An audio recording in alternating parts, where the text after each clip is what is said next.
Hey everyone, in this video I will show you how to sell your tickets on Viagogo in just a few easy steps.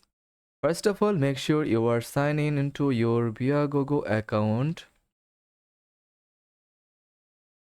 If you don't have one, click sign up or create account option and follow the prompts to create account like first name, then create a unique password.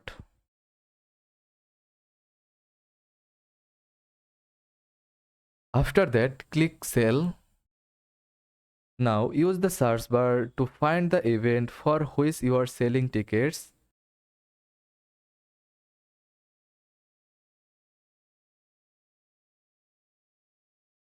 After that, enter all the details of your tickets like quantity, seating section, uh, and your selling price. Finally, review your listing to make sure everything is correct. Once you are happy with it, click list tickets to make them available for sale. That's it. Your tickets are now live on Viagogo and you will be notified when they sell. Happy selling.